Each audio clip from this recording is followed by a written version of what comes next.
Mosaïque.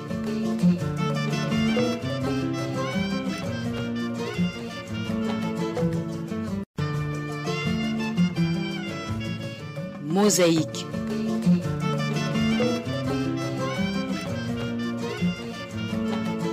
Bonjour, bonsoir, chers auditrices, auditeurs de la radio Isanganiro. Bienvenue à l'émission Mosaïque. Mosaïque d'aujourd'hui, axée sur le discours du chef de l'État, rapport avec la célébration de la Journée mondiale du travail et des travailleurs. Le président Évariste Ndayishimiye a annoncé que la répartition du budget de l'État sera basée sur les réalisations de chaque organe étatique pour limiter les malversations économiques. Nous allons échanger donc dans ce débat sur comment les organes de l'État pourraient bien utiliser le budget voté chaque année par les deux chambres du Parlement réunies. Nous allons voir ensemble aussi comment l'appel du chef de l'État pourrait être mis en compte pour que le budget de l'État puisse être utilisé pour développer le pays.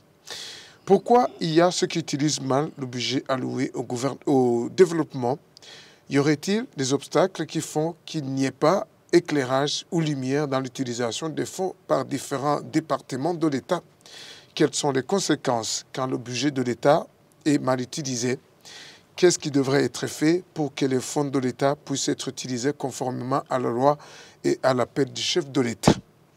Mosaïque d'aujourd'hui, nous sommes avec trois invités. Honorable Agathon Rwasa, vous êtes député élu dans la circonscription d'Ongozi. Vous êtes aussi président du parti CNL. Bonjour et bienvenue dans Mosaïque. Bonjour et merci pour l'invitation. Je salue mes collègues au plateau. Je salue aussi les fidèles auditeurs et téléspectateurs de la radio-télévision Isanganiro.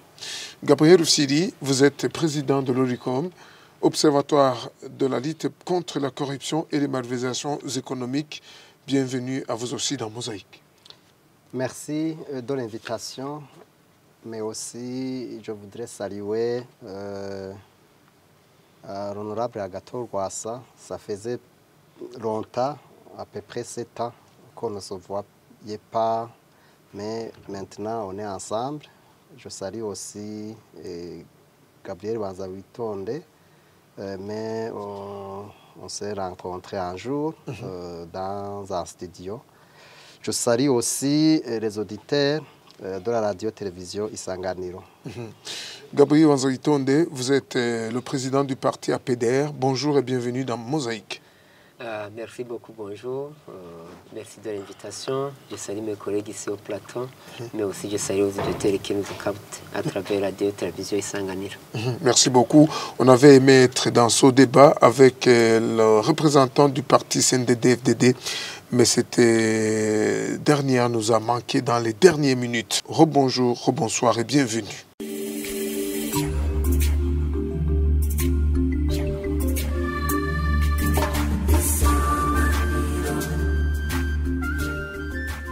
Plantons le décor avec l'extrait du discours du chef de l'État. Le président de la République, Évariste Ndayishimiye, a annoncé que la répartition du budget de l'État sera basée sur les réalisations de chaque organe étatique.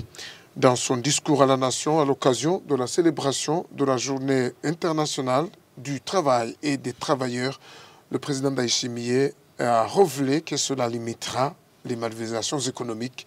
Suivez le chef de l'État dans cette traduction de Jean-Claude Nzambimana. iryo tunga rinyuruzwa canke rigasesagurwa n'uruhombo rukomeye ni kimwe mu mvo zituma abatanga kori. Cette richesse détournée est une perte pour le pays. C'est l'un des motifs de découragement des contribuables.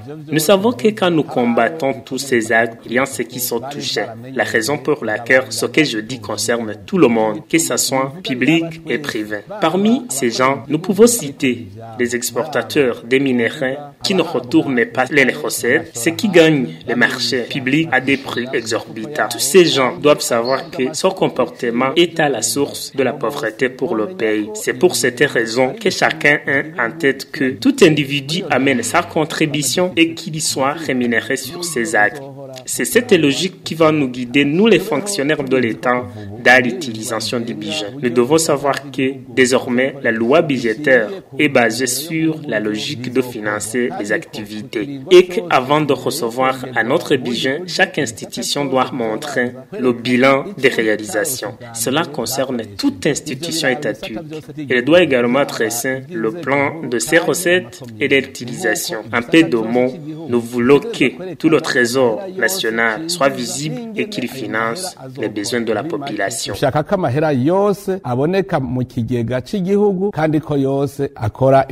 Chers invités, vous venez d'entendre l'extrait du chef de l'État. Quelle est votre réaction? Je commence par l'honorable Agathon Rwasa. Le président de la République a insisté ou a souligné deux grands aspects. Le premier étant celui relatif à ce que je pourrais dire ou appeler le budget programme.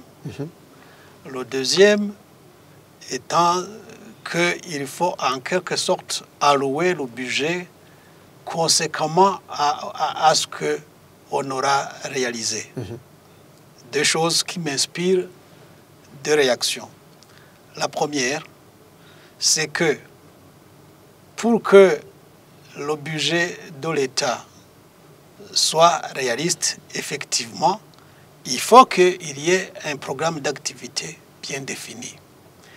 Et pour que cela puisse avoir lieu, j'ai peur que malheureusement, ce discours vienne plus ou moins tardivement, vu que la loi budgétaire doit être promulguée au plus tard le 30 juin.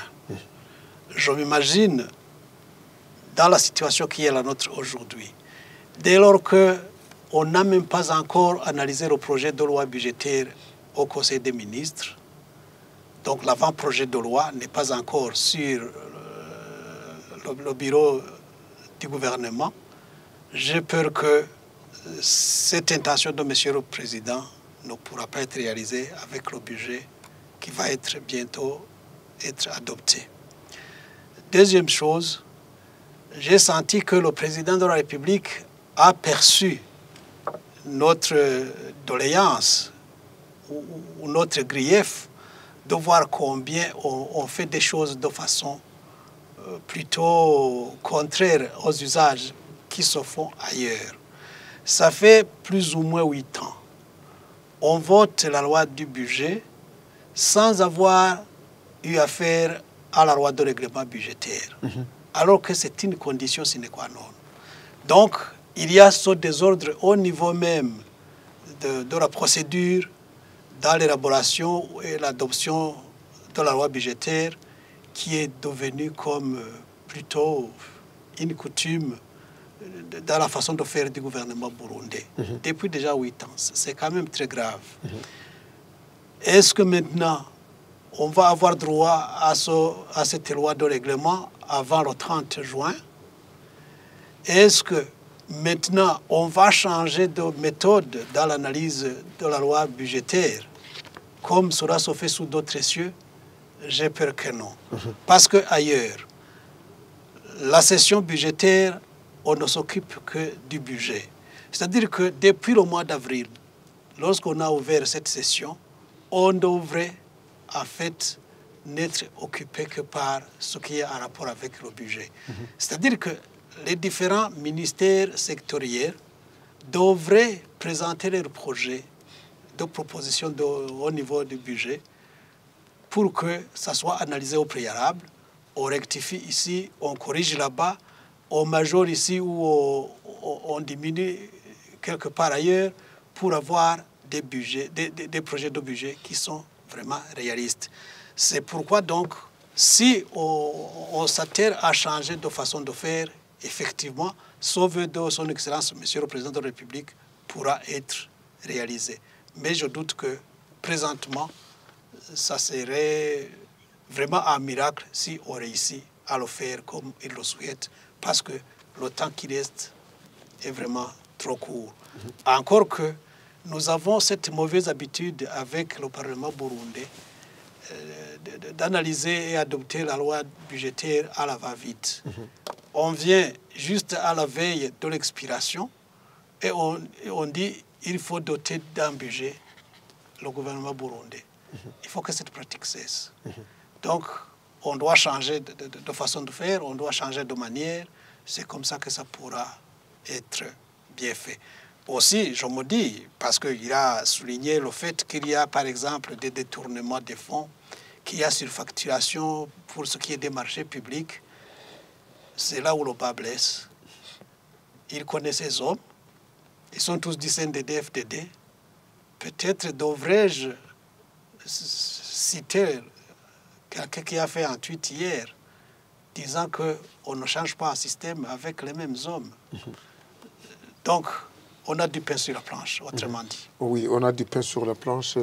Gabriel Roussidi, vous êtes président de l'OLUCOM. Qu'est-ce que vous avez retenu dans le discours du chef de l'État? Qu'est-ce que vous en dites? Votre réaction?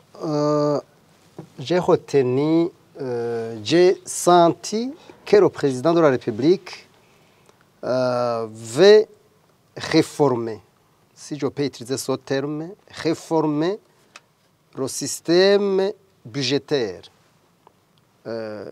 Du début du processus jusqu'au contrôle budgétaire. Vous savez, il y a plusieurs étapes pour qu'on puisse arriver à la loi de règlement. D'abord, c'est le début de tout, c'est ce qu'on appelle lettre de cadrage budgétaire. Après la lettre de cadrage budgétaire, il y a les discussions budgétaires. Ce sont les institutions qui envoient les représentants auprès du ministre en charge des finances, en charge du budget, pour amener les budgets. Mais actuellement, il va y avoir un changement. Ce changement, c'est par rapport au budget programme. Mais ici, il y a un problème, il y a des réticences. Des réticences d'abord d'un côté dû au manque des experts, si je peux le dire comme ça, mais aussi au manque de la redevabilité. Donc la peur de la redevabilité. Là, c'est à ce niveau-là que je vois d'abord le problème. Je suis allé personnellement au niveau du ministère des Finances pour voir l'état d'avancement de ce processus, mais apparemment, ils étaient vraiment à un niveau où il sera très difficile vraiment d'avoir quelque chose de concret. Mais le message est déjà lancé à ce niveau. Le deuxième point que j'ai trouvé dans le message du chef de l'État, c'est la volonté d'exiger aux mandataires publics, bien évidemment aussi aux fonctionnaires de l'État, de ne plus voler. Mais à ce niveau aussi, il doit y avoir l'application stricte de la loi. Les lois sont là. Je commencerai par ailleurs à citer la loi, le décret loi numéro 1/03 du 31 janvier 1989. C'est une loi qui régit les incompatibilités des mandataires et agents publics, mais aussi une loi qui aide à lutter contre l'enrichissement illicite. Certes, il y a d'autres lois, mais nous voyons qu'il y a un grand problème à ce niveau aussi, parce que les discours sont souvent prononcés. Par ailleurs, je rappelle que depuis l'indépendance, Rwagasore, souvenez-vous de son discours. Michombero, souvenez-vous aussi de son discours par rapport, je dis bien, à la lutte contre la corruption et les malfaisances économiques. Bagaza, souvenez-vous de son discours par rapport à la lutte contre la corruption et les maladies économiques. Et bien d'autres, même fait Buyoya et Pierre Nkurunziza. C'était toujours ces mêmes discours. Mais est-ce que réellement ces discours étaient suivis? En tout cas, à part Bagaza, qui a essayé que ces discours soient suivis des faits concrets, dans certains cas, les autres discours n'ont pas vraiment suivi par des actes concrets. C'est à ce niveau que nous pensons, que ce soit pour Obligé Programme, que ce soit pour son message de lutte contre le détournement des deniers publics, nous pensons qu'il faut vraiment qu'il y ait des choses concrètes qui doivent être faites pour qu'on puisse avoir des résultats. Donc, en fait, il faut savoir que le budget programme, c'est le miroir de la gouvernance. On ne peut pas avoir la gouvernance dans le pays sans qu'il y ait un budget programme réaliste et réalisable. Honorable Agathon Rwasa est pessimiste. Il doute de la mise en application de ce que le chef de l'État a annoncé par rapport à la répartition du budget de l'État basé sur les réalisations de chaque organe étatique. Donc Gabriel Rufiri est aussi pessimiste. Non, moi je ne suis pas pessimiste. Je ne suis pas pessimiste parce que faut toujours avoir de l'espoir. De l'espoir. Ah, oui. Même moi, je n'ai pas été pessimiste, mais j'ai été réaliste. Réaliste. Oui. Ok, Gabriel Rufiri sera entre les deux. Hein. Quelle est votre réaction par rapport au discours du chef de l'État? Premièrement, il faut que je vous rappelle que le parti APD a bien soutenu la candidature du président actuel. C'est pourquoi le parti APD a l'intérêt de suivre de près tout le mouvement du gouvernement pour voir si le programme qu'on a mis en avant est en train de bien réaliser. Donc APDR est dans la mouvance présidentielle. C'est l'autre chose, on peut accompagner sans être... On a accompagné, on a soutenu la candidature de son Excellence président de la République. Vous êtes virtuellement dans la mouvance. Alors, on a l'intérêt de suivre de près les activités gouvernementales. Okay. Alors, le discours de son Excellence président de la République, c'est un espoir pour le Burundi, puisque le budget national devrait être transparent d'abord, mais aussi évalué et audité, puisqu'il y a des organes compétents qui sont là. Il y a la Cour de compte, il y a l'inspection de l'État, même aussi il y a brigade spéciale anticorruption pour suivre si il y a dérapage au niveau d'utilisation du budget national. Puisque le budget national, il faut comprendre bien que le garant de ce budget, c'est le président de la République. C'est pourquoi on lui donne tout. On lui donne la force de sécurité, on lui donne tout le nécessaire pour bien suivre la gestion, la bonne gestion des choses publiques. Alors, avec le discours satisfaisant, nous attendons, je dirais, la suite, puisque bientôt c'est 2 ans. Alors, après 2 ans, on a constaté qu'il y avait beaucoup de bons discours, mais qui n'ont pas été suivis par des actions concrètes. Donc, selon vous, après 2 ans, il n'y a pas de réalisation? Non, je dis ça. Il y a des discours qui n'ont pas vu des actions concrètes.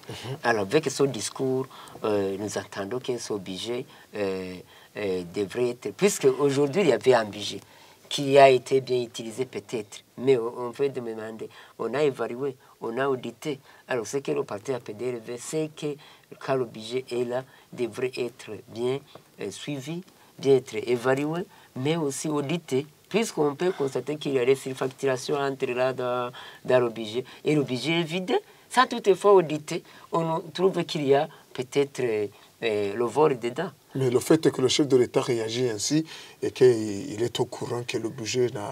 Je dis bien, je répète, le peuple vote, mais ne gouverne pas. C'est lui qui est là, c'est le garant, c'est le président de la République. Devrait suivre et donner l'espoir. À travers le discours, il y a l'espoir. Mais les actions, c'est autre chose. C'est pourquoi nous demandons que le discours devrait être suivi par les actions et c'est le garant de ces actions.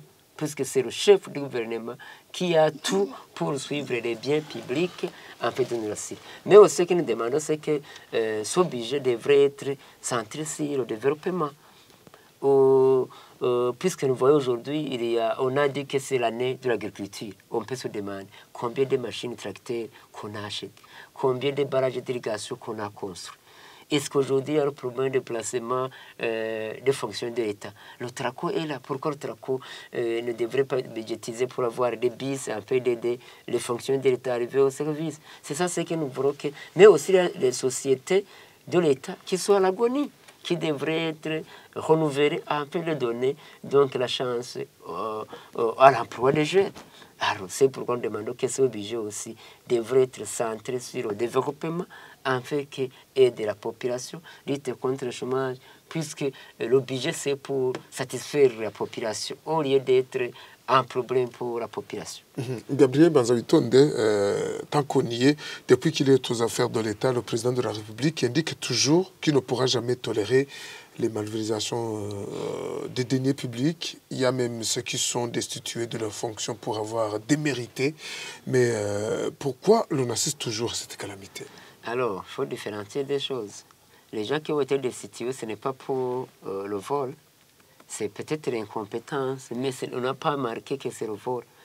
Alors, avec 2 ans, c'est pourquoi nous demandons des actions. Je vous donne par exemple. Le fait Nkurunziza a dit qu'il avait mis en place une commission pour étudier les gens qui ont mal travaillé et qui devraient être sanctionnés. Le président de la République arrivé au trône, il a dit que le rapport est sur la table. On peut se demander aujourd'hui qui sont ces gens, comment on les a sanctionnés, personne n'a vu.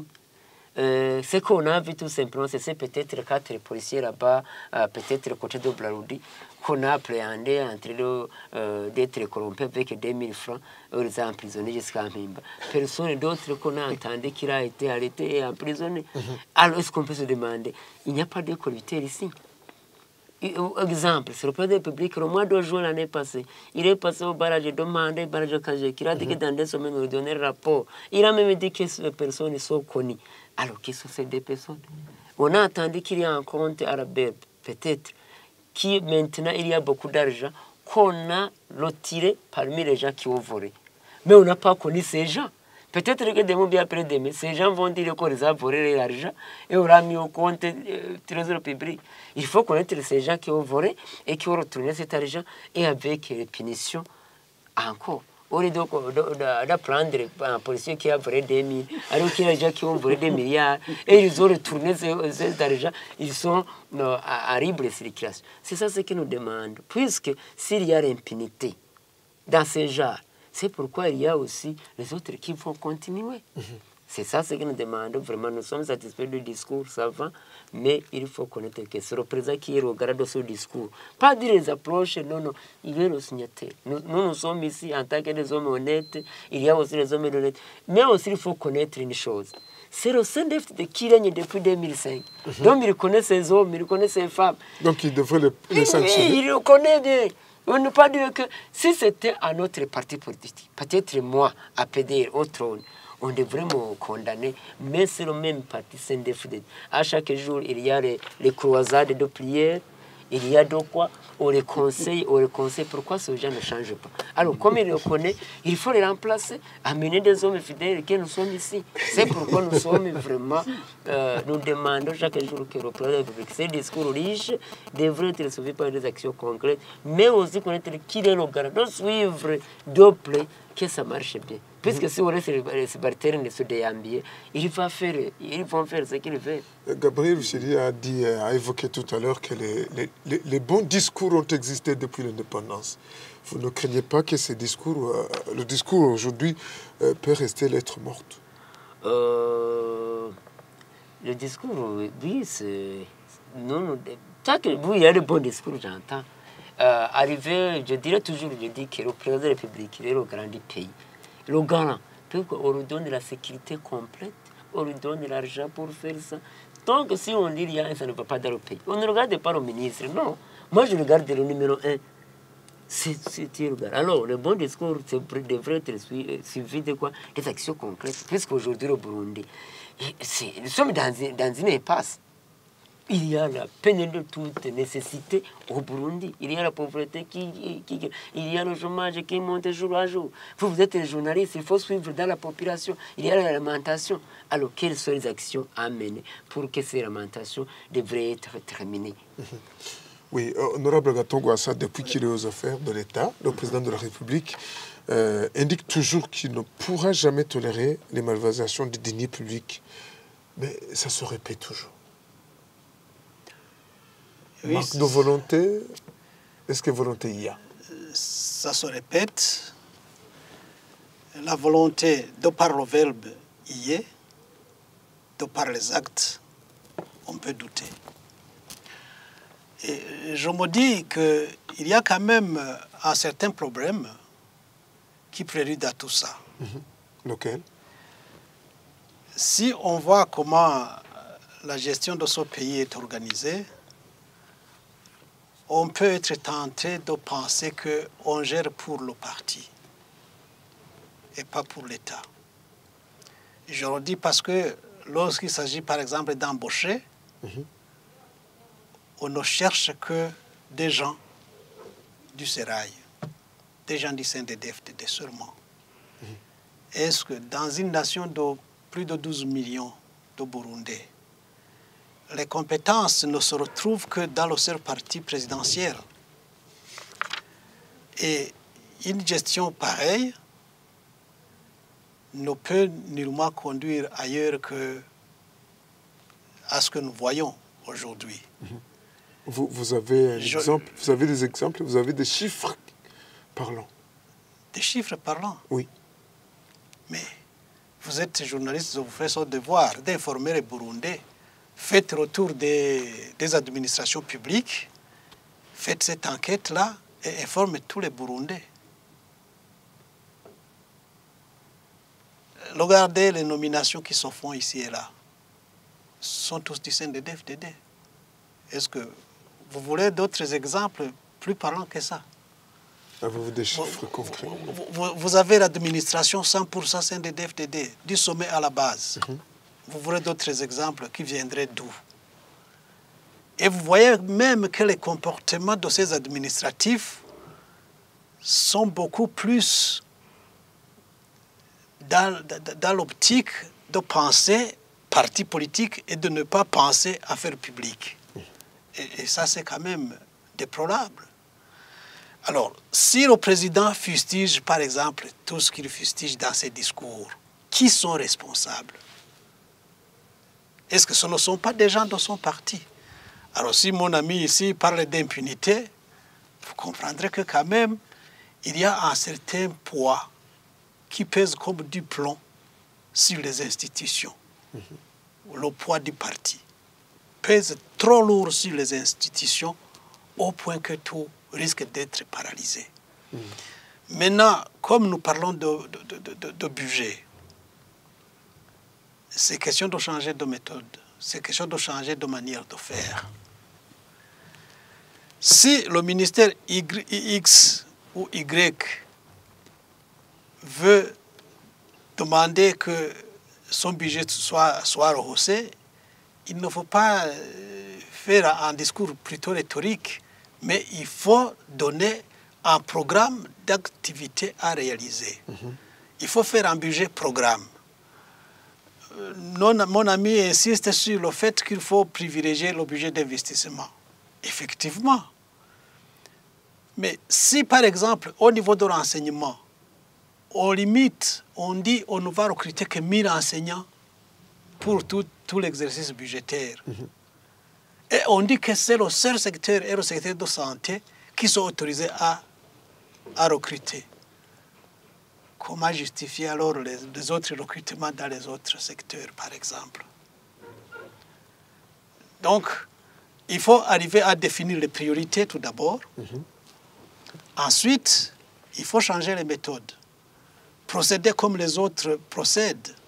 Une session dédiée au budget ne peut pas être réduite à une journée ou deux pour analyser et adopter le budget que l'État doit utiliser.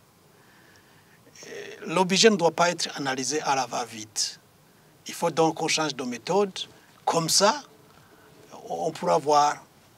Mais aussi, c'est toute la problématique que j'ai déjà annoncée plus haut. Comment est-ce qu'on arrive à mettre en place un budget sans avoir analysé le précédent et le décortiquer, voir quelles sont les réalisations. C'est pourquoi j'ai dit, c'est peut-être un peu tard, puisque la loi budgétaire doit être promulguée avant ou au plus tard le 30 juin, et l'avant-projet de la loi budgétaire n'est même pas sur la table du gouvernement. Aujourd'hui, comment est-ce qu'on va faire cette évaluation des budgets précédents pour corriger ici, pour corriger là-bas, et faire un débat sur la loi budgétaire conséquente. Donc, c'est un énorme défi. Donc, le discours du président, très bien, mais au niveau de la concrétisation, c'est là où je place ma perplexité. Mais toutefois, c'est bon, chaque chose a un début. Ce qui est important, c'est que le président de la République est conscient qu'il y a ce problème. Il faut alors que ces sujets soient conséquents avec son discours, au niveau de tous les ministères et au niveau de tous les démembrements de l'administration. Et chacun devra jouer alors son rôle. C'est question aussi pour le Parlement d'exercer sa mission de contrôle de l'action gouvernementale. Mais effectivement, ce contrôle de l'action gouvernementale sera facilité par la concrétisation à travers un budget programme, parce que là, on saura, on suit quoi, on le suit comment. Mais si ce sont des budgets qui sont votés dans le vague, on a même du mal à comment contrôler. Oui. Oui, merci beaucoup, honorable Agathon Rwasa. Le chef de l'État dénonce toujours les malversations économiques et la corruption. Et ce fléau n'est pas éradiqué. Quelles en sont les conséquences? Est-ce que cela ne décourage pas les contribuables? Ah oui, ça c'est clair. C'est l'une des conséquences. Parce que le contribuable, lui, ne cherche que des faits concrets, c'est-à-dire en matière de développement. Le contribuable veut voir les routes, veut voir les écoles, veut voir les hôpitaux équipés. Donc, pour nous, pourquoi pas le transport? Maintenant, vous voyez ce qui se passe actuellement. Donc, pour nous, la corruption, le détournement des deniers publics a des conséquences tentaculaires. Ce sont des conséquences immésurables. D'abord, commençons par le commencement. Là où il y a de la corruption, là où il y a des détournements, on ne peut pas prétendre la gouvernance. Quand on parle de la gouvernance, c'est avoir des dirigeants redevables. Ça, c'est la première chose. La deuxième chose, on ne peut pas prétendre avoir la démocratie. Là où il y a la corruption, la démocratie, c'est bye-bye. Là où il y a la corruption, il y a ce que j'appelle la crise de confiance entre les dirigeants et les dirigés. Là où il y a la corruption, les valeurs positives ne peuvent pas exister. C'est-à-dire quoi? Les corrompus sont souvent considérés comme la pomme de terre pourrie. Et vous savez, la pomme de terre pourrie, quand elle est mise dans le sac d'autres pommes de terre, sachez que le lendemain, c'est tout le contenu du sac qui est pourri. Donc, il en est de même pour les corrompus au sein des institutions. Donc, pour nous, la corruption, le détournement des deniers publics tue d'abord l'âme de l'homme. C'est ça le danger de la corruption. Ça tue l'âme. Une personne corrompue, tu ne peux pas chercher un rendement pour lui. Ce n'est pas possible. Il ne cherche que ses propres intérêts. Donc, les conséquences de la corruption sont énormes. Pourquoi par l'insécurité? Parce que tuer quelqu'un, moyennant argent, payer, c'est facile. Donc, la corruption est dangereuse pour une nation tout entière. Merci beaucoup, Gabriel Siri. Je rappelle à ceux qui viennent de nous capter en cours de route que nous sommes dans l'émission Mosaïque. Nous sommes en train de débattre sur comment le département de l'État pourrait bien utiliser le budget voté chaque année par le Parlement. C'est juste pour voir comment l'appel du chef de l'État pourrait trouver son assentiment pour que ce budget puisse bien être utilisé pour développer le pays. Au studio, nous sommes avec 3 invités, à savoir le député Agathon Rwasa, élu dans la circonscription d'Ongozi, président du parti CNL, Gabriel Siri, président de l'Olocom, et Gabriel Ibanzawitonde, président du parti APDR. Comment est-ce que vous trouvez la loi régissant le budget de l'État? N'y a-t-il pas de lacune dans cette loi? Agathon Rwasa. D'abord, j'ai un peu de difficulté à répondre à votre question parce que le projet de loi 2022-2023 n'est pas encore disponible. Deuxièmement, si je devrais me référer aux précédentes lois budgétaires, j'ai déjà dit qu'il y a une grande lacune au niveau de la procédure d'adoption, d'analyse et d'adoption de ces lois-là. Parce que depuis 2014, la loi de règlement n'a jamais été une préoccupation. Et donc, on a voté des projets de loi de budget sans qu'on ait analysé les budgets précédents. Vous comprendrez qu'on aura eu affaire à des budgets plutôt fantaisistes, si je puis me permettre le terme. Une autre chose, c'est que la manière, toujours au niveau des procédures, la manière dont on procède ici chez nous ne permet pas d'avoir des lois budgétaires qui puissent réellement répondre à ce souci de son Excellence, Monsieur le Président de la République. Comment ça se déroule sous d'autres cieux? Parce que sous d'autres cieux, justement, vous devez d'abord revisiter la loi budgétaire antérieure, ce qu'on appelle la loi de règlement budgétaire. Là, en quelque sorte, vous analysez ce qui avait été voté, vous pouvez voir quelles ont été les failles, quelles ont été les réalisations, et conséquemment, vous analysez et vous dotez le pays d'une nouvelle loi budgétaire qui est en quelque sorte un instrument qui va guider l'action du gouvernement. Vous comprenez donc que aujourd'hui, comme hier, si on est au 5, mais on n'a pas encore analysé l'avant-projet de loi des finances au niveau du gouvernement. Et cette loi des finances doit être promulguée au plus tard le 30 juin, pratiquement dans 55 jours.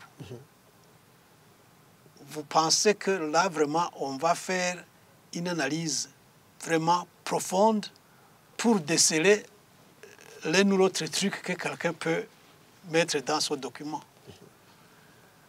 Je trouve qu'au niveau procédural, on a encore une bonne tâche à faire. C'est pourquoi, si nous voulons être réalistes et si nous voulons que le discours du président Evariste Ndayishimiye soit vraiment mis en application, il faut d'abord que nous changions de façon de procéder. Oui. On fait comme sous d'autres cieux, les projets ou les propositions de projets de budget au niveau de chaque ministère, ça soit analysé avant qu'on adopte la loi des finances. Donc, secteur par secteur, ministère par ministère, on corrige avant de faire la compilation qui vient alors en plénière pour l'adoption. Ailleurs, c'est comme ça que ça se fait. La session dédiée au budget, c'est juste au budget. Suivez ce qui se passe ici à côté en Tanzanie, au Kenya, en Ouganda. Suivez pour les pays francophones, je vous donnerai l'exemple du Sénégal. Donc, on peut s'inspirer de ces bonnes pratiques si nous voulons réellement travailler comme le président le souhaite. Et ici, c'est donc les budgets programmes qui importent. Donc, on doit changer. Si au ministère de l'information, par exemple, le ministère qui a en charge les formations, qu'on ne vienne pas nous dire renforcement des capacités. Ce n'est pas ça. Qu'on nous dise on veut améliorer les programmes, il faut le montrer, que ça soit réaliste. Si vous demandez 10 millions et qu'on trouve que c'est peu, on peut vous dire non. Ici, les estimations que vous avez faites ne sont pas réalistes. Plutôt, nous, comme Parlement, nous vous proposons de majorer à 12 millions, par exemple. Si vous avez fait de la surenchère, on peut vous dire non.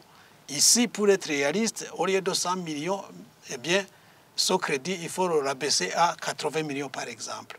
Ceci, on ne peut pas le faire actuellement avec un budget qui est analysé, adopté à la va-vite, juste pour quelques heures, sous pression, comme quoi il faut doter l'État d'un budget. Donc, ça, ce sont quelques lacunes que je mentionne, qui doivent d'abord être revues, corrigées, pour espérer que le vœu de son Excellence, le Président de la République, soit réellement mis à musique et répondre aux soucis du président et de tout le monde. Honorable Agathon Rwasa, au niveau du Parlement, vous contrôlez l'action du gouvernement. Oui. Et aujourd'hui, le chef de l'État hausse le ton. On peut dire que le Parlement n'a rien foutu avant qu'il ne soit tard. Je crois que autant on peut nous pointer le doigt, autant le Parlement aussi peut pointer le doigt les autres institutions. Le problème n'est pas là, en fait. Le problème se trouve dans le fait que on veut donner de la préséance aux partis que aux institutions. Oui, parce que les lois sont là. Si les lois étaient appliquées en bonne et due forme et suivies par tout le monde, et que le poids du parti était minimisé, je pense que tout se ferait comme il sied. Si on avait des budgets programmes, par exemple, on contrôlerait aisément. Mais on vous dit, non, je vous fais un exemple, et vous m'excuserez. On vient avec un projet de loi des finances où on alloue des milliards ou des millions à l'entretien de l'avion présidentiel. Vous demandez au ministre des Finances où est cet avion.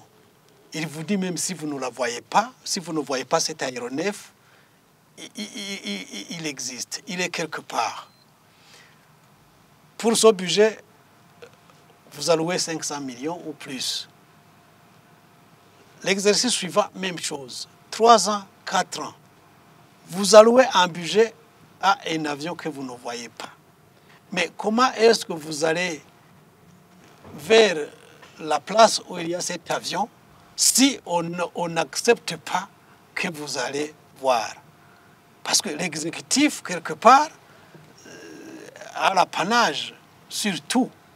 Donc, vous comprendrez en quelque sorte que le contrôle de l'action gouvernementale a aussi des préalables. Il faut d'abord que le poids du parti soit allégé.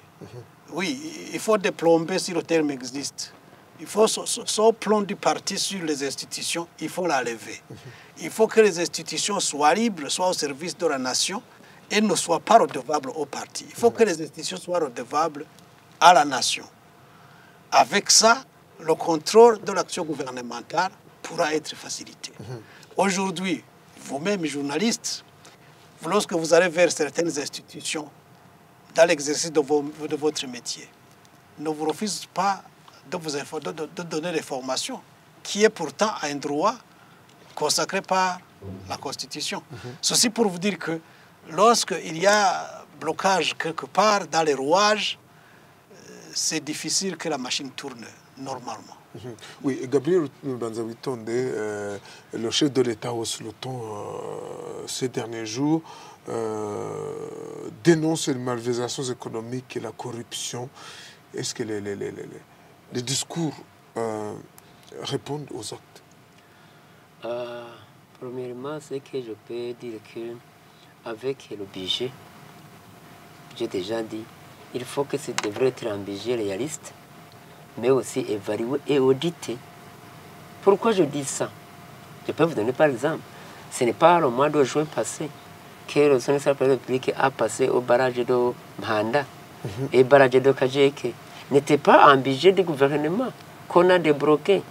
Alors on devrait évaluer ce que ce budget qui a été débloqué pour le barrage de Mhanda a été bien fait. S'il n'a pas été fait, il faut retourner cet argent.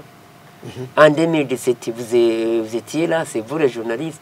On a vu un avion avec des photos là. Le président de la République vient d'être doté d'un avion pour faciliter les voyages. Est-ce qu'aujourd'hui, on nous a dit que c'était 8 millions de dollars émanant du compte de la mission?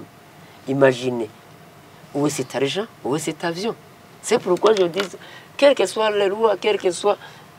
Et on l'entretient. Nous demandons tout simplement qu'il y ait l'évaluation et ce que l'audit.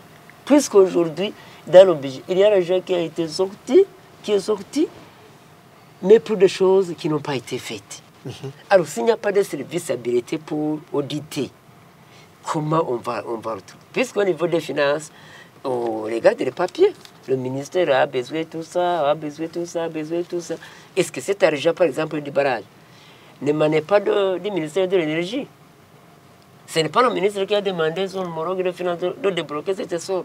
Ah, si ça continue comme ça, où est-ce qu'on va aller? C'est pourquoi, pour le parti APD, c'est une chose qu'il nous demande. Le discours, vraiment, avec la volonté de son République, c'est bon et c'est une bonne chose. Mais il faut des actions concrètes, des suivis. Nous avons des instances habilitées, par exemple, le Cour de compte.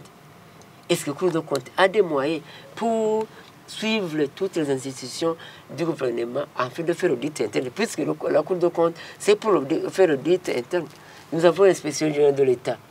Est-ce que, si on nous demande l'inspection générale de l'État, il y a des rapports. Est-ce que ces rapports, on les travaille dedans? Il n'y a pas de suite réservée à ça. Et aussi, il y a des actions quand même connexes. Par exemple, il faut éviter le monopole. Le système de monopolisation tire au pays. Imaginez de donner une personne un marché de tout le pays. C'est dangereux. Mais aussi, il y a toujours le gouvernement, toujours la location. Pourquoi une personne peut être employée du gouvernement? Demain, il construit une villa pour louer à son gouvernement. Est-ce que c'est le gouvernement? Il y a des personnes qui peuvent avoir beaucoup de moyens que le gouvernement qui l'embauche. C'est tout ça qu'on peut évaluer. Est-ce que si on peut récupérer cette somme à location, on l'amène dans une banque, nous donner un crédit? Quitte à construire... Oui, 2-5 pour construire les bureaux, pour construire les maisons. C'est un exemple. Le ministère de l'Intérieur, de la Sécurité publique. La sécurité publique est toujours à location en Gaga, avec des villas. Est-ce que si on demande cette somme, on peut le mettre comme il faut des garanties au banco? Donnez-nous 40 millions, 40 milliards. Et on passe là-bas à l'ANAPO, on démolit tout ça. Et on construit un étage de 8 niveaux. Ce n'est pas fini. 40 millions, il y a un étage de 8 niveaux. 40 milliards. C'est ça le patriotisme que nous voulons. S'il y a toujours des croisades de prières, il y a des moralisations, il faut changer ces gens. Alors aujourd'hui, comme le président de la République, il est le garant de tout ça. Il connaît ses hommes. C'est le même parti au trône depuis 2005. Ce n'est pas un autre parti. Il connaît ses hommes. Il faut changer ces gens, amener les hommes honnêtes. J'ai déjà dit que nous sommes ici, nous sommes des candidats. Pourquoi ne pas considérer? C'est ça, par exemple. C'est pourquoi le parti APD n'est pas contre le gouvernement, mais c'est pour soutenir le gouvernement. Qu'on a soutenu aux élections pour satisfaire la population qui est dans une impasse aujourd'hui. Non, il n'y a pas un seul Burundais qui est contre le gouvernement. Il n'y en a pas un seul. Non, je dis qu'il connaît ses hommes. Par exemple, je peux dire que je connais M. Kwasa. Il était peut-être l'opposition radicale, maintenant il est un peu modéré. Je peux dire je connais ça. Même le président de la République devrait connaître ses hommes, puisque depuis 2005, c'est le même parti au pouvoir. Bon, il était avec ses hommes, il connaît ce monsieur-là. ce monsieur-là, non. Maintenant, vraiment, tu n'as rien à m'aider. Il faut que j'amène les autres. Tu as des biens, il faut manger. Alors, je me demande une question. Pourquoi demander aux jeunes d'investir qui n'ont rien, mais quelqu'un qui a des milliards, il n'a pas même une boutique. On peut se demander. Demander aux jeunes, il faut autofinancement, il faut entreprendre. Un jeune qui n'a rien. Alors, il y a des millionnaires qui sont dans le gouvernement, qui n'ont même pas une boutique. Ils n'ont pas le droit de faire le commerce. Hein. La loi les interdit de faire le commerce, ceux qui sont au gouvernement. Mais c'est interdit. Des choses. Investir, c'est une autre chose. Tu ne peux pas faire un commerce, mais tu peux investir. Mais tu investis, tu démontres qu'il est multimilliardaire alors que tu ne touches que 300 000. Comment tu vas justifier? C'est ce que j'ai demandé, c'est ce que j'ai commencé à dire. Quelqu'un qui a construit une villa pour louer au gouvernement qui l'embauche. Alors comment une personne peut avoir beaucoup d'argent que le gouvernement? C'est tout ça que nous voulons quand même changer. Ce n'est pas contre le gouvernement, mais c'est pour contribuer à ce gouvernement public. Avec sa volonté de changer l'image du gouvernement, et avec des bons discours, mais des actions concrètes et visibles. Merci beaucoup, Gabriel Banzavitonde. Gabriel Russiri, le budget de l'État n'est pas bien utilisé, malgré l'existence de la Cour des comptes. L'inspection générale de l'État, comme Gabriel Banzavitonde vient de le dire. Comment est-ce que vous voyez les choses aujourd'hui? Est-ce que la Cour anticorruption, l'inspection générale de l'État, la brigade anticorruption, est-ce que tous ces organes font correctement leur travail? D'abord, je dois vous le dire, et ce n'est pas la première fois qu'on le dit, les institutions de contrôle que nous avons, je m'en excuse vraiment d'utiliser ce terme, mais la plupart des gens ne l'aiment pas, ce sont des épouvantails. Ce sont des épouvantails parce que si ça ne serait pas ainsi, on devait au moins avoir des résultats concrets. Certes, quand même, la Cour des comptes essaye. En tout cas, à ce que nous connaissons, la Cour des comptes publie des rapports. Et quand on lit les rapports de la Cour des comptes, ce sont des rapports équilibrés. En tout cas, elle est parmi les institutions publiques qui fonctionnent normalement. Mais elle ne fait que produire des rapports. Oui, en fait, vous savez, la Cour des comptes, c'est un outil technique de l'Assemblée nationale. En principe, les recommandations de la Cour des comptes devaient être appliquées par l'Assemblée nationale en exigeant au gouvernement d'appliquer ce que la Cour des comptes a montré. Je donne un exemple simple. Chaque fois, la Cour des comptes rappelle que la loi de règlement budgétaire devrait être analysée et adoptée avant le vote de la loi budgétaire. Qu'est-ce que l'Assemblée nationale fait avec cette recommandation? C'est toujours, je le vois. L'autre chose, la Cour des comptes rapporte toujours qu'il faut que le ministère des Finances ne leur donne pas des informations. Mais je n'ai jamais entendu quelque chose de concret de la part de l'Assemblée nationale pour exiger au gouvernement, plus particulièrement le ministère des Finances, de donner l'information. Troisième élément qui prouve cela, dans le budget général de l'État, il y a ce qu'on appelle les recettes spéciales. Ces recettes spéciales, souvent, je vois dans les commentaires de la Cour des comptes qu'il faut que ces recettes spéciales, là je parle des fonds de la MISOM, ça a changé le nom, je ne me souviens pas du nom de la MISOM. Il y a aussi les recettes les recettes minières Maintenant, ça a diminué, c'était 7 milliards, mais pour le budget, en cours d'exécution, c'est 3 milliards. Mais aussi, il y a les recettes spéciales et communément appelées recouvrement des fonds détournés. On a vu 1 250 000 francs. Là aussi, c'est un signe qui montre que les commentaires de la Cour des comptes sont clairs, mais on ne voit pas aucune réaction formelle de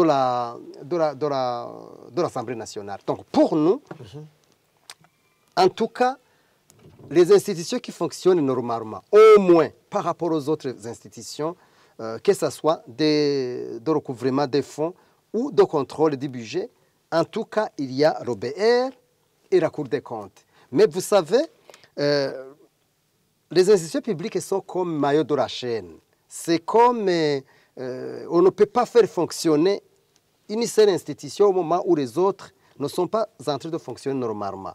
Là, on peut aller, on peut parler qu'il doit y avoir de l'interdépendance des institutions.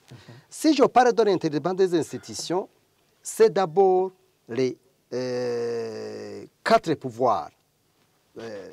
Les 4 pouvoirs que je peux parler. Donc, par ailleurs, ces pouvoirs forment ce qu'on appelle le système national de l'intégrité. Ce système national de l'intégrité est bâti sur, en premier lieu, la complémentarité de l'exécutif, du Parlement, de la justice. De l'exécutif. Donc l'exécutif d'abord, et puis le législatif, et puis le judiciaire. Mais aussi à côté de ces institutions, il y a l'indépendance de la presse.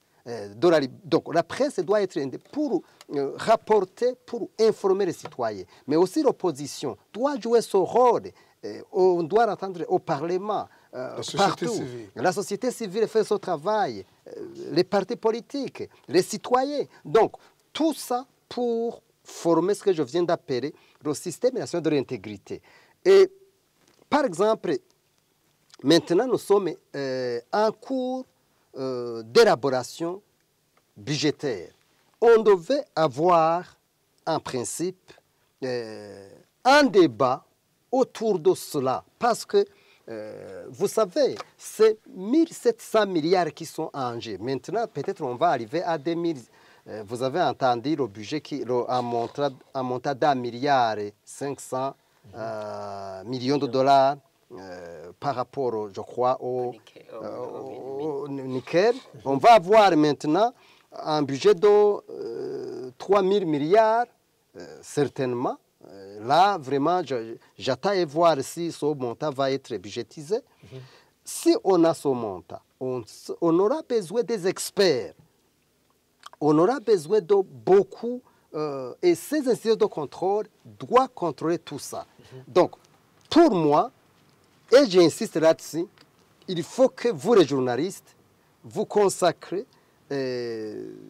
donc, des émissions pour décortiquer, analyser en détail les budgets, donc les rubriques budgétaires qui seront mises dans le budget en cours de préparation. Mais on est en retard déjà, parce que ça doit au moins consacrer 3 mois pour le budget.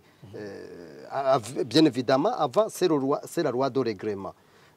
Sans ça, c'est très difficile qu'on puisse avancer vers le développement, en tout cas.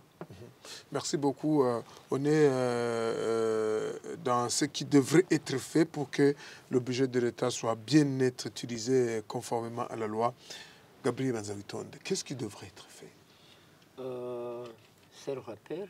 J'ai dit qu'il faut être un budget réaliste qui devrait être évalué, mais aussi audité, puisqu'avant même d'arriver 30 jours pour adopter un autre budget, on devrait donner une note de l'évaluation de ce budget en cours de terminer. D'autres choses, nous voulons que ce budget devrait être orienté au développement du peuple. Je te donne un exemple. Est-ce que dans l'agriculture, on a combien de sondages? Si on a dit que cette année est dédiée à l'agriculture, on a combien de machines, tracteurs qu'on va acheter? on a prévu combien de barrages d'irrigation pour irriguer les champs. Est-ce qu'avec le système du gouvernement, comment dans ce budget, on va lutter contre la location des maisons? Puisque la corruption, avec ce genre de location des maisons du gouvernement, vraiment c'est beaucoup d'argent. Et c'est déplorable de voir que toutes les parcelles attribuées ici en ville de Bujumbura, c'est le gouvernement qui attribue. Mais il n'a pas laissé les places à construire pour le gouvernement. Quartier 9, quartier 10, vous tenez dernièrement au miroir. C'est le gouvernement qui a attribué. Mais on n'a pas réservé même une parcelle pour construire des bâtiments publics. Ça aussi, c'est pour gaspillage inutile. Mais aussi, il faut doter ces instruments.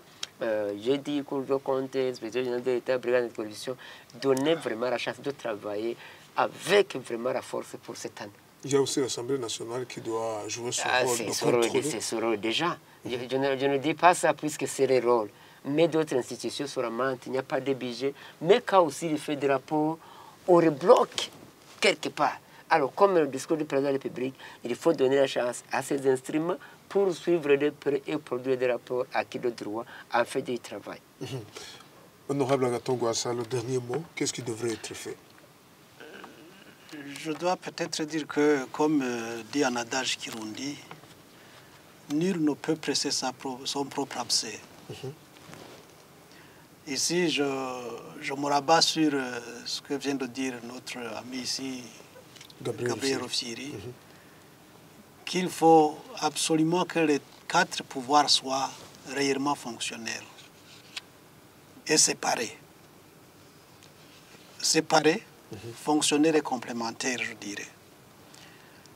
Ici, on a les 3 pouvoirs, l'exécutif, le législatif et le judiciaire, qui sont presque intrinsèquement trop liés, si je pourrais dire. Il ne faut pas trop voir chez l'autre les erreurs qui se commettent. Il faut couvrir l'autre en quelque sorte. Ce qui viendrait équilibrer, c'est ce 4e pouvoir. La presse. La presse, les partis d'opposition, la société civile. Mais la liberté d'expression, c'est à quel prix? Est-ce qu'aujourd'hui, pour traiter une information, vous n'avez pas comme diplôme qui pèse sur vos mains lorsque vous devez rédiger ce que vous allez lancer sur les antennes? Donc, à l'absence de cela, où on n'accepte pas un point de vue contraire à la volonté de celui qui gère le pouvoir, c'est toujours difficile.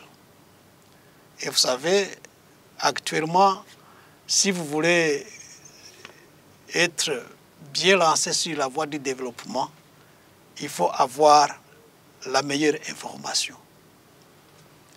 Mais si vous allez diriger le pays juste avec le discours déflateur, eh bien, ils vont vous caresser toujours dans le sens du poil et vous serez toujours en faisant de la marche sur place. C'est ça donc cette pesanteur du CNDD-FDD qu'il faut arriver à alléger avant tout. Comme le dit si bien Gabriel Bazawitonde ici à côté, ce pays a des fils et des filles dignes de le servir. Mais on les exclut parce qu'ils ne sont pas du CNDD-FDD. Parce qu'ils peuvent exprimer des idées peut-être contraires à telle autorité ou à telle autre personne. Mais c'est au prix de l'appréciation de nos contradictions dans nos idées que nous pourrons développer ce pays. Et ça, c'est presque une parenthèse que je place. Sinon, par rapport au discours qui nous préoccupe aujourd'hui, la première chose qu'il faut faire, c'est accepter de changer de façon de procéder. On respecte ce que la loi prescrit. Cette loi de règlement, il faut que ça soit une habitude et non un tabou. Analyser le budget en une journée, ça c'est vraiment catastrophique. Il faut qu'on essaye de copier ce qui est positif ailleurs. le budget, on lui dédie toute une session, il faut que cette session soit pleinement utilisée pour le débat autour du budget. C'est là où l'on va avoir des budgets réalistes. Autre chose, il ne faut pas récompenser le militantisme par l'embauche dans les emplois publics. Il faut développer l'économie du pays. Il faut stimuler l'économie du pays et le militantisme pourra trouver son champ d'application ailleurs. Aujourd'hui, vous allez embaucher des gens juste parce qu'ils sont militants. Mais où est la rentabilité? Autrement dit, la question que pose Gabriel de redevabilité, c'est quoi finalement? C'est quoi? Si on était redevable, si au niveau du ministère, on savait qu'on aurait à s'expliquer devant le Parlement toute une journée, 2, 3, même une semaine, je crois qu'on prendrait les choses au sérieux. Mais aujourd'hui, il faut être un bon militant pour mériter, plutôt qu'être un bon technocrate. Et ça, c'est quand même préjudiciable pour l'avenir de ce pays. Alors, je me dis qu'il faut que le président de la République comprenne, et le système qui règne sur ce pays, il faut qu'il comprenne que si on veut réellement mettre en marche ce que dit le président, il faut d'abord mettre en premier plan la nation burundaise et au second plan son parti politique. Parce que si on n'inverse pas les tendances, on aura beau dire de bonnes choses, mais le réaliser, ça sera toujours une chimère. Gabriel Ossiri. Je pense que j'ai quelque chose à dire comme contribution, comme solution à ces problèmes. La première chose à faire, il faut vraiment qu'il y ait ce système national de l'intégrité bâti sur ces 4 pouvoirs. C'est à ce niveau qu'on pourra avancer. La deuxième chose, nous sommes dans le processus budgétaire. Actuellement, nous avons des problèmes qui ne pourront pas même s'arrêter s'il n'y a pas de choses faites au niveau endogène. Nous avons ce problème des lignes interminables de personnes qui attendent les bus. Nous avons un problème de carburant, nous avons un problème de pénurie d'engrais, de fertilisants. Nous demandons au gouvernement de mettre dans le budget général de l'État les fonds stocks stratégiques pour les carburants et pour les fertilisants, d'au moins en tout cas entre 6 mois et 2 ans. Parce que selon le rapport de la Banque mondiale, donc les prix vont continuer à augmenter jusqu'en 2024. Et on ne sait pas, et le pays n'est pas préparé à cela. Il faut vraiment qu'on puisse se préparer. Et ces recommandations vont directement vers d'abord le gouvernement, mais aussi au Parlement. C'est vraiment urgent. Il faut qu'on puisse prendre conscience des problèmes qui nous guettent. Voilà, j'ai beaucoup de recommandations, mais je pense que si cela est mis en application, peut-être les choses pourront avancer. La dernière recommandation que je voudrais donner, c'est les experts. Il faut vraiment que le gouvernement apprenne à utiliser des experts. On ne peut pas parler d'un budget programme sans les experts. Donc, s'il va y avoir un budget programme, sachez que même au sein du gouvernement, il doit y avoir déjà qui sait définir l'indicateur, qui sait définir un objectif, qui sait exécuter un budget, parce que nous constatons par ailleurs là où il y a des budgets programmes, par exemple au niveau des projets de la Banque mondiale et autres, il y a un problème d'absorption. Pourquoi il y a un problème d'absorption? C'est parce qu'il n'y a pas d'experts capables d'exécuter des budgets programmes. Donc, nous pensons qu'il y a vraiment beaucoup de choses à faire. Il faut que son phénomène de militantisme soit banni pour qu'on puisse développer le pays. Merci de tous ces appels. Gabriel Ossiri, vous êtes président de l'Orocom. Merci d'avoir participé à l'émission Mosaïque. Merci plutôt, vous, pour l'invitation. Et nous sommes toujours disponibles pour répondre aux questions, surtout des questions qui préoccupent les citoyens burundais. Gabriel Banzawitonde, vous êtes président du parti APDR. Merci d'avoir répondu présent à notre invitation. C'est moi qui vous remercie infiniment et pour vous rappeler encore que le parti APDR a soutenu le président de la République et sa candidature. Alors nous sommes conseillés de suivre jour à jour les actions gouvernementales puisque nous sommes concernés. C'est pourquoi vraiment je vous remercie de cette invitation et même à notre jour, je serai disponible pour vous. Merci beaucoup. Merci également à l'honorable Agathon Rwasa. Vous êtes député élu dans la circonscription d'Ongozi et président du parti CNL. Merci d'être venu dans Mosaïque. C'est moi qui vous remercie pour votre invitation. Aussi, je voudrais vous garantir de ma disponibilité chaque fois qu'il y a besoin. Merci de nous avoir suivis. Nous vous souhaitons bonne suite de nos programmes. À la prochaine. Mosaïque.